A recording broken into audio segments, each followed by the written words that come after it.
Bonsoir, vous êtes sur Quack Media et vous regardez Quoi qu'il en coûte. Que se passe-t-il à l'IRDTS? Cela fait 2 jours que les employés de la structure se sont mis en grève. Pourquoi? C'est le sujet de Quoi qu'il en coûte ce soir, l'IRDTS en danger. Recevant des subventions de fonctionnement, des subventions de formation de la CTG. C'est inadmissible qu'on se retrouve dans une telle situation pour un centre de formation.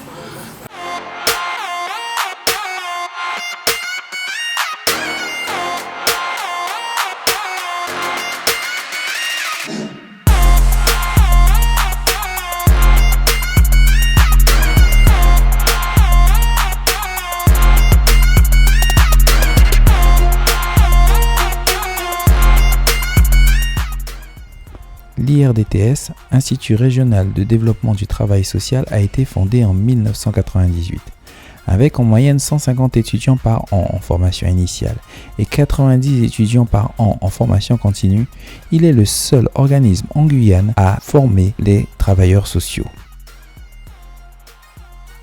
La directrice est partie, la dernière directrice est partie à la retraite. Et il ne faut pas qu'il y ait de discontinuité de direction à l'IRDTS. 9 mois avant le départ de la directrice, le président de l'association gestionnaire de la GFTS devait prendre ses dispositions pour le recrutement du nouveau directeur. Ceci n'a pas été fait. Donc, pourquoi nous avons peur? On veut sauver l'outil de travail parce que tout simplement, s'il n'y a pas de directeur, il n'y a pas d'agrément. Donc l'école doit être fermée. Le processus de recrutement d'un directeur est particulier pour ce niveau de responsabilité et l'emploi d'un cabinet extérieur est le choix que nous avons fait, selon Gérard Faubert, président de la GFTS. J'ai eu un entretien, ce qu'il m'a proposé, c'est d'assurer l'intérim. Juste l'intérim. Voilà. D'accord. Et en attendant, il n'y a pas de directeur. Actuellement, il n'y a pas de directeur. D'accord. Comment vous vivez cette situation?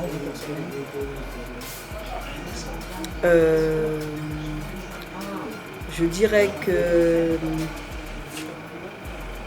je reste un petit peu perplexe de cette situation, puisque pendant des années, quand on avait la directrice et quand elle était absente, moi j'ai assuré l'intérim. Même quand il y avait des crises, j'ai assuré l'intérim. Je suis surprise, mais je respecte la décision des personnes. Mais je suis surprise que quand on a pris le soin de me demander d'aller me former pour pouvoir assumer ce poste, qu'une fois diplômée, qu'on ne me le propose pas.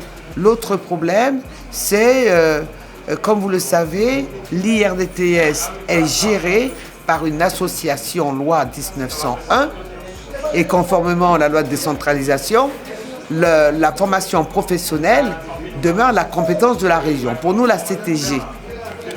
Et donc nous recevons des subventions de fonctionnement, des subventions de formation de la CTG pour l'établissement IRDTS. L'organisme gestionnaire de l'IRDTS, c'est la GFTS, Association guyanaise de formation en travail social. Son président, Gérard Faubert. Au conseil d'administration siègent 3 élus de la CTG. En effet, la CTG est le principal financeur de cet organisme. Il faut retenir que l'IRDTS n'a pas d'existence juridique.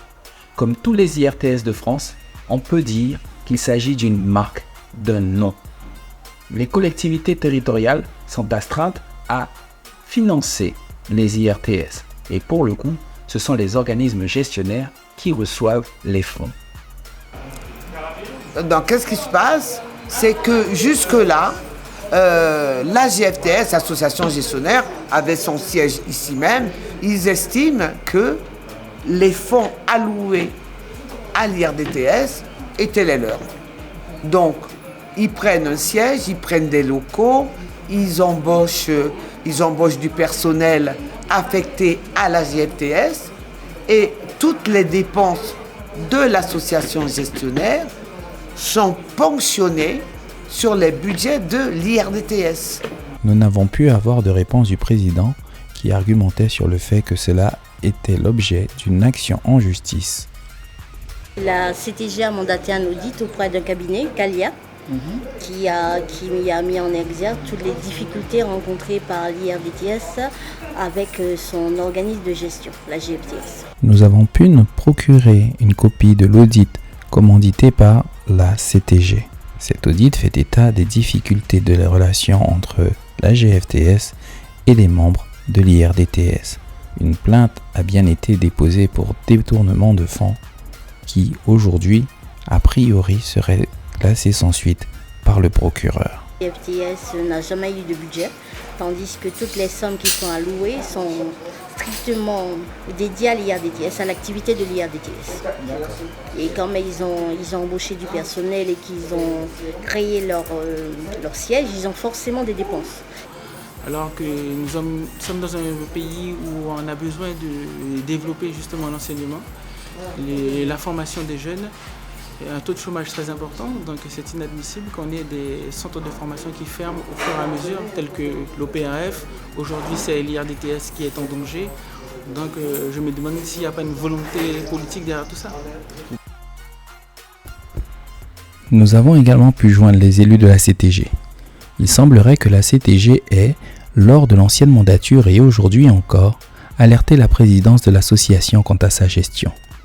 Les élus disent ne pas avoir part aux décisions du conseil d'administration de la GFTS auxquelles ils ne sont pas conviés. Le président de la structure, pour sa part, se défend, disant que la dernière convocation adressée à la CTG serait restée lettre morte. Ceci étant, plusieurs questions restent en suspens. Quelle décision compte prendre la CTG dans ce cas ?